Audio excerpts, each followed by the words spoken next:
नमस्कार दोस्तों, स्वागत है आप सभी का हमारे YouTube channel UPSC PCS web Sonam में। आज की क्लासेस में हम घटना चक्र के पॉलिटी सीरीज के एमसीक्यू का अध्ययन करने जा रहे हैं, जो आगामी किसी भी competitive exam like UPSC, BPSC या किसी भी स्टेट पीसीएस या एसएससी के लिए बेहद ही फायदेमंद साबित होगा। इस क्लासेस में हम विभिन्न स्टेट पीसीएस और लोअर स्टेट के एग्ज़ाम में आए प्रश्नों का पीवाईक्यू करते हैं। साथ ही इसमें यूपीएससी के भी प्रश्नों को संकलित किया गया है। तो चलिए बिना समय गवाए शुरू करते हैं आज का हमारा ये सेशन। और आज का पहला प्रश्न है, भारत में राज्य के महाधिवक्ता की नियुक्ति भारत के राष्ट्रपति द्वारा संबंधित राज्य के राज्यपाल की अनुशंसा पर की जाती है। कथन 2 सिविल सेवा प्रक्रिया संहिता के उपबंधों के अनुसार राज्य स्तर पर उच्च न्यायालयों की मूल अपील तथा सलाहकारी अधिकारिता होती है। तो उपयुक्त में से कौन से कथन सही हैं? केवल एक, केवल दो, एक और दो दोनों, ना तो एक और ना ही दो। तो इसका सही जवाब है कि कथन एक और दो दोनों गलत है, क्योंकि भारत के संविधान के अनुच्छेद 165(1) के अनुसार राज्य के महाधिवक्ता की नियुक्ति राज्य के राज्यपाल द्वारा की जाती है, न कि राष्ट्रपति द्वारा। भारत के राष्ट्रपति नहीं बल्कि राज्य के राज्यपाल करते हैं, इसलिए कथन एक गलत हो गया। वहीं आर्टिकल 143 के तहत सलाहकारी अधिकारिता सर्वोच्च न्यायालय की होती है और उच्च न्यायालय की अधिकारिता मूल तथा अपील की होती है, इसलिए कथन 2 भी गलत है और इसका सही जवाब है ऑप्शन डी। नेक्स्ट क्वेश्चन है, भारत के नियंत्रक एवं महालेखा परीक्षक के संबंध में निम्नलिखित कथनों में से कौन सा कथन सही सुमेलित नहीं है? भारत के नियंत्रक एवं महालेखा परीक्षक के संबंध में निम्नलिखित कथनों में से कौन सा कथन सही नहीं है? उनकी नियुक्ति राष्ट्रपति द्वारा की जाती है। उनका वेतन सर्वोच्च न्यायालय के न्यायमूर्ति के समान होता है। सेवानिवृत्ति के पश्चात वह अन्य सरकारी सेवा के अयोग्य हो जाते हैं। उनको राष्ट्रपति पदच्युत कर सकते हैं। तो उपयुक्त में से कौन सा कथन सही नहीं है? तो इसमें से भारत के नियंत्रक एवं महालेखा परीक्षक की नियुक्ति राष्ट्रपति के द्वारा की जाती है, तो यह कथन सही है। उनका वेतन सर्वोच्च न्यायालय के न्यायमूर्ति के समान होता है, तो कथन 2 भी सही है। और सेवानिवृत्ति के पश्चात वह अन्य सरकारी पदों के लिए योग्य हो जाते हैं, तो कथन सी भी सही है। उनको राष्ट्रपति द्वारा पदच्युत नहीं कर सकते हैं, यह कथन गलत है। तो इसका सही जवाब है ऑप्शन डी। सीएजी को राष्ट्रपति पदच्युत नहीं कर सकते हैं, बल्कि उनको उसी आधार से उनको उसी रीति से हटाया जा सकता है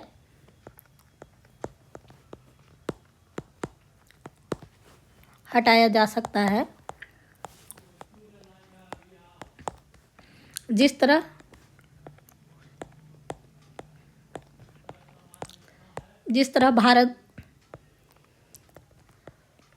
भारत के सुप्रीम कोर्ट के जज को हटाया जाता है।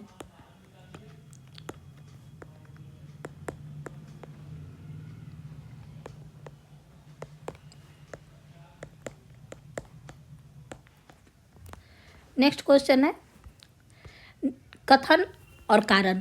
नियंत्रक एवं महालेखा परीक्षक का कर्तव्य न केवल व्यय की वैधता सुनिश्चित करना है, अपितु औचित्य भी। और इसका कारण है उसे वित्तीय प्रशासन के क्षेत्र में संविधान और सांसद के कानून को बनाए रखना है। तो इसमें से कहा गया है कि ऑप्शन ए में कथन गलत है और कारण सही है। कथन और कारण दोनों सही है, पर कारण कथन की सही व्याख्या है। कथन सही है लेकिन कारण गलत है। कथन और कारण दोनों सही है, किंतु कारण कथन की सही व्याख्या नहीं है। तो इसमें से पूछा गया है कि कौन सा सही आंसर है। तो इसका सही जवाब है कि भारत के सीएजी के कर्तव्य का व्यय और वैधता और औचित्य दोनों ही सुनिश्चित करना है, क्योंकि उसे निर्धारित करना है कि वित्तीय प्रशासन के क्षेत्र में संविधान और संसद के कानून का अनुपालन हो रहा है अथवा नहीं। तो इसलिए कथन और कारण दोनों सही हैं और कथन कारण का सही स्पष्टीकरण कर रहा है। नेक्स्ट क्वेश्चन है, निम्नलिखित कर्तव्यों में से कौन सा एक भारत के नियंत्रक एवं महालेखा परीक्षक द्वारा पालन नहीं किया जाता है? भारत के संचित निधि से होने वाले सभी व्यय का लेखा परीक्षण करना और उनके संबंध में प्रतिवेदन प्रस्तुत करना। आकस्मिक निधि और लोक लेखा से होने वाले सभी व्यय की लेखा परीक्षण करना और उनके संबंध में प्रतिवेदन प्रस्तुत करना। सभी व्यापार, निर्माण, लाभ और हानि लेखाओं की लेखा परीक्षा करना और उनके संबंध में प्रतिवेदन प्रस्तुत करना। सार्वजनिक धन की प्राप्ति और निर्गमन का नियंत्रण करना और यह सुनिश्चित करना कि सार्वजनिक राजस्व कोष जमा हो। तो इसमें से कहते हैं कि सीएजी द्वारा किसका पालन नहीं किया जाता है? तो इसका सही जवाब है ऑप्शन डी, सार्वजनिक धन की प्राप्ति और निर्गमन का नियंत्रण करना और यह सुनिश्चित करना कि सार्वजनिक राजस्व राजकोष में जमा हो। तो इसका पालन भारत के सीएजी द्वारा नहीं किया जाता है। नेक्स्ट क्वेश्चन है, निम्नलिखित कथनों पर विचार करें और सही विकल्प का चुनाव करना है। नियंत्रक एवं महालेखा परीक्षक का कर्तव्य होगा कि वह उन सभी प्राप्तियों की लेखा परीक्षा करे जो भारत के संचित निधि में संदेह है। नियंत्रक महालेखा परीक्षक को संघ या किसी राज्य के किसी कार्यालय या विभाग में रखे गए भंडारों या स्टॉक के लेखाओं की लेखा परीक्षा करना और उनके बाबत में रिपोर्ट देने का प्राधिकार होगा। 1 और 2 दोनों असत्य हैं। 1 और 2 दोनों सत्य है। 1 असत्य है लेकिन 2 सत्य है। 1 सत्य है लेकिन 2 असत्य है। तो इसमें से सीएजी का कर्तव्य होगा कि वह उन सभी प्राप्तियों और लेखाओं का परीक्षण करे जो भारत के संचित निधि में संदेह है। तो कथन 1 सही है, वहीं कथन 2 भी सही है।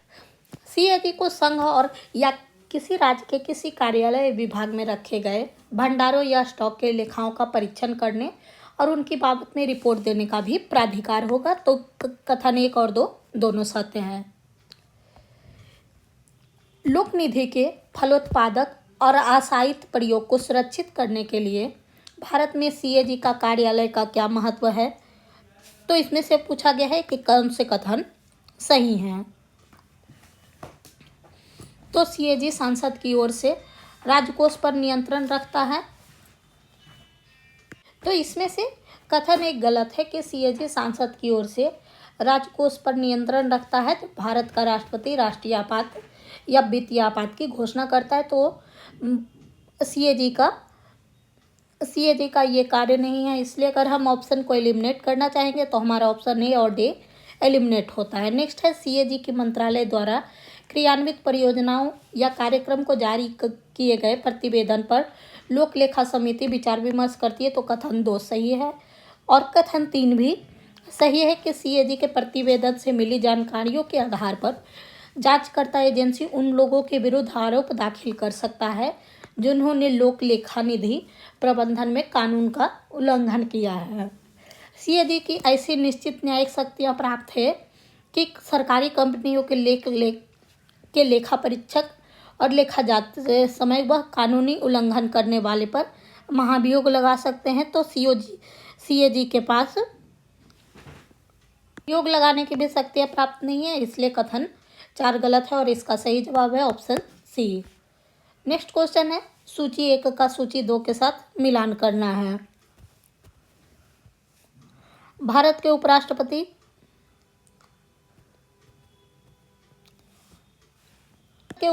का संबंध राज्यसभा से है। भारत के नियंत्रक एवं महालेखा परीक्षक का संबंध लोक लेखा समिति से है। भारत का महाधिवक्ता का संबंध उच्चतम न्यायालय से है और भारत के महान्यायवादी का संबंध लोकसभा की बैठक से है। इसलिए इसका सही जवाब है ऑप्शन ए। नेक्स्ट क्वेश्चन है, निम्नलिखित में से कौन सा विकल्प गलत है? लोक वित्त सरकार के वित्तीय क्रियाकलापों का अध्ययन है। इसके अंतर्गत आते हैं सार्वजनिक खर्च का परिवहन, सार्वजनिक राजस्व, वित्तीय प्रशासन या व्यावसायिक बैंकों के कार्य निष्पादन। तो इसमें से पूछा गया है कि कौन सा विकल्प गलत है, तो इसका ऑप्शन डी गलत है। लोक वित्त सरकार के वित्तीय क्रियाकलापों का अध्ययन है, जिसके अंतर्गत सार्वजनिक व्यय, लोक राजस्व, सार्वजनिक ऋण और वित्तीय प्रशासन आता है। व्यावसायिक बैंकों के कार्य का निष्पादन करना इसका काम नहीं है। नेक्स्ट चैप्टर है वरीयता अनुक्रम का, क्रम से संबंधित क्वेश्चन है। तो निम्नलिखित अधिकारियों पर विचार कीजिए और आगत क्रम में इनका सही अनुक्रम क्या है? मंत्रिमंडल सचिव, मुख्य निर्वाचन आयुक्त, संघीय मंत्रिमंडल सदस्य, भारत के मुख्य न्यायाधीश। तो इसमें से पूछा गया है कि सही क्रम कौन सा है? तो सबसे पहले भारत के मुख्य न्यायाधीश आएंगे, तो 4 की रैंकिंग 1 होगी। तो इस हिसाब से अगर हम 4 की रैंकिंग, तो हमारा 2 ऑप्शन तो एलिमिनेट होता है, 50-50 का सीन अब बना हुआ है। उसके बाद संघीय मंत्रिमंडल के सदस्य, फिर 2। उसके बाद क्रम है मुख्य निर्वाचन आयुक्त का, फिर 4 3 2 1 4 3 2 1 इसका सही जवाब है ऑप्शन सी। इसमें डिस्कशन के लायक कोई ऐसा पॉइंट है नहीं, तो इसलिए इस क्वेश्चन को आगे बढ़ते हैं। भारत सरकार के सर्वोच्च शासकीय अधिकारी कौन हैं? दिल्ली के उपराज्यपाल, भारत के रक्षा सचिव, भारत के मंत्रिपरिषद सचिव, भारत के प्रधानमंत्री के मुख्य सचिव। तो इसमें से इसका सही जवाब है ऑप्शन सी, भारत के मंत्रिमंडल के सचिव। नेक्स्ट है सांसद से पहले सांसद में लोकसभा के लिए निर्वाचन के बारे में निम्नलिखित में से कौन सा कथन सही नहीं है? निर्वाचन व्यक्त मताधिकार के आधार पर होता है। निर्वाचन का संचालन निर्वाचन आयोग करता है। निर्वाचन के लिए मतदाताओं की सूची को राष्ट्रपति के निर्देशन और नियंत्रण में तैयार किया जाता है। निर्वाचन आयोग के अनुरोध पर राष्ट्रपति निर्वाचन आयोग को उनके कार्यों के निर्वहन के लिए आवश्यक कर्मचारी वृंद उपलब्ध कराते हैं। तो इसमें से पूछा गया है कि कौन सा कथन सही नहीं है? तो इसमें से कथन सी गलत है कि निर्वाचन के लिए मतदाताओं की सूची राष्ट्रपति के निर्देशन और नियंत्रण में नहीं, बल्कि केंद्रीय निर्वाचन आयोग के निर्देशन में तैयार किया जाता है।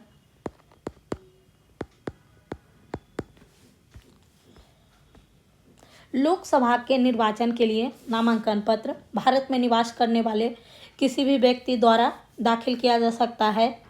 कथन 2, जिस निर्वाचन क्षेत्र में निर्वाचन लड़ा जाना है वहाँ के किसी निर्वासी द्वारा दाखिल किया जा सकता है। भारत के किसी नागरिक द्वारा जिसका नाम किसी निर्वाचन क्षेत्र की मतदाता सूची में दाखिल किया जा सकता है, या भारत के किसी भी नागरिक द्वारा दाखिल किया जा सकता है। तो इसमें से पूछा गया है कि लोकसभा के निर्वाचन के लिए नामांकन पत्र कौन दाखिल कर सकता है? सही जवाब है भारत के किसी नागरिक द्वारा जिसका नाम किसी निर्वाचन क्षेत्र के मतदाता सूची में दाखिल किया जा सकता है।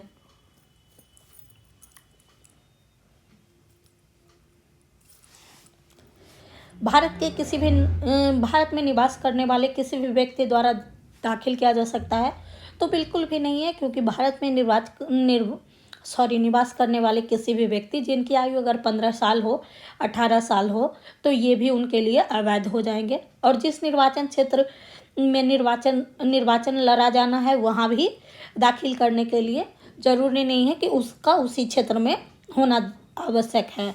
और भारत के किसी भी नागरिक द्वारा तो ये भी संभव नहीं है, क्योंकि अगर भारत का कोई भी नागरिक हो, चाहे कोई भी नागरिक हो, तो उनकी आयु भी 25 वर्ष होनी आवश्यक होती हैं। नेक्स्ट है लोकसभा में राज्यों को किस आधार पर सीटें आवंटित होती हैं? जनसंख्या, क्षेत्रफल, गरीबी, भाषा। तो इसका सही जवाब है ऑप्शन ए। लोकसभा में राज्यों को सीटें जनसंख्या के आधार पर आवंटित होता है। नेक्स्ट क्वेश्चन है भारत के संविधान के अनुच्छेद 82 के अनुसार लोकसभा की सीटों का राज्यसभा के मध्य आवंटन जनगणना के आधार पर होता है 1961, 1971, 1981 या 1991। तो इसका सही जवाब है ऑप्शन बी, 1971 के जनगणना के आधार पर होता है। 1971 की जनसंख्या के आधार पर यह 2000 तक था, लेकिन 84वें संविधान संशोधन द्वारा इसे 2026 तक के लिए बढ़ा दिया गया। नेक्स्ट है वर्तमान लोकसभा के प्रत्येक लोकसभा में प्रत्येक राज्य के लिए सीटों का आवंटन का आधार है 1951 की जनगणना, 1961 की जनगणना, 1971 या 1981 की जनगणना। तो इसका सही जवाब है ऑप्शन सी, 1971 की जनगणना। भारत के किस संशोधन ने लोकसभा के सदस्यों की संख्या 525 से बढ़ाकर 545 कर दी? 31वां संशोधन, 35वां संशोधन, 42वां संशोधन या 45वां संशोधन। तो इसका सही जवाब है ऑप्शन ए, 31वां संशोधन ने लोकसभा के सदस्यों की संख्या 525 से बढ़ाकर 545 कर दी। वहीं 104वें संविधान संशोधन द्वारा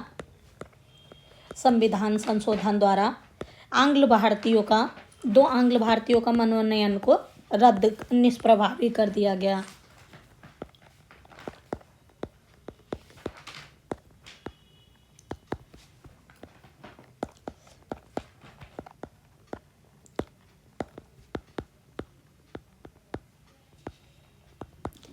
आम चुनाव 2009 में 543 लोकसभा निर्वाचन क्षेत्रों के लिए चुनाव हुआ।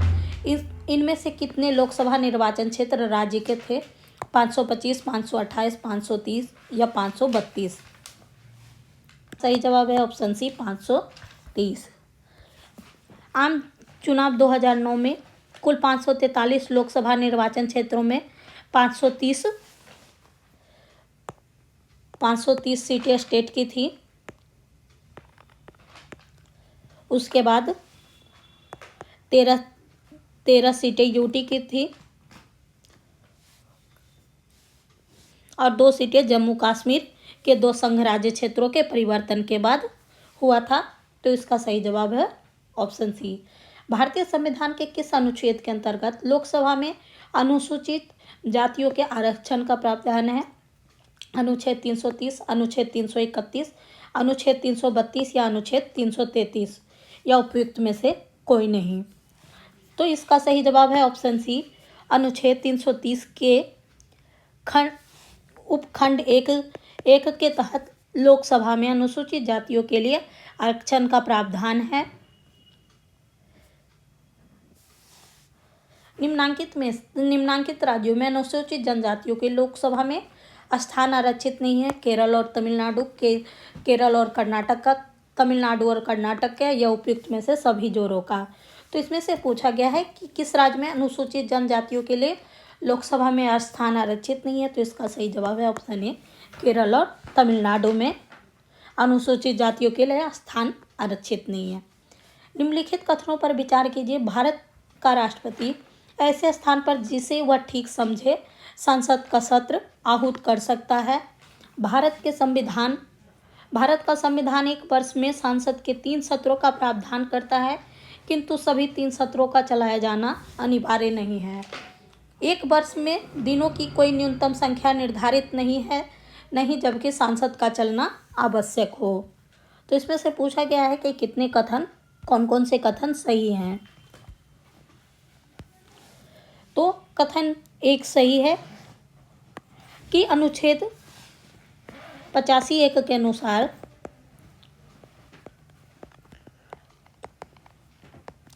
भारत का राष्ट्रपति समय समय पर संसद के प्रत्येक सदन को ऐसे समय और स्थान पर जो वह ठीक समझे अधिवेशन को आहूत करेगा, किंतु उसके लिए एक सत्र की अंतिम बैठक या आगामी सत्र की प्रथम बैठक के लिए नियत तारीख के बीच 6 महीने से अधिक का अंतर नहीं होना चाहिए। साथ ही कथन 2 गलत है कि भारत के संविधान के आर्टिकल 85(1) में एक वर्ष में दो अधिवेशन बैठकों के मध्य 6 माह से अधिक का अंतर नहीं होना चाहिए। अतः संविधान एक वर्ष में सांसद के न्यूनतम 2 सत्र का प्रावधान करता है, 3 सत्र का नहीं। परंतु इसके दिनों की संख्या निर्धारित नहीं है जब संसद चलना आवश्यक हो, इसलिए कथन 3 सही है और इसका सही जवाब है ऑप्शन सी 1 और 3। नेक्स्ट है लोकसभा का कार्यकाल किसी भी परिस्थिति में बढ़ाया नहीं जा सकता है। एक बार में 6 महीने तक के लिए बढ़ाया जा सकता है।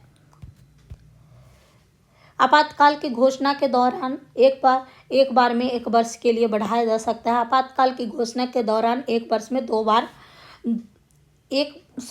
आपातकाल की घोषणा के दौरान एक बार 2 वर्षों तक के लिए बढ़ाया जा सकता है। तो इसमें से कौन सा कथन सही है? तो इसका सही जवाब है ऑप्शन सी, आपातकाल की घोषणा के दौरान एक बार में 1 वर्ष तक के लिए ही बढ़ाया जा सकता है। लोकसभा चुनाव का कोई प्रत्याशी अपनी जमानत खो देता है यदि उसे प्राप्त न हो वैध मत का 1/3%, वैध मत का 1/4%, वैध मत का 1/5% या फिर वैध मत उपयुक्त में से कोई नहीं।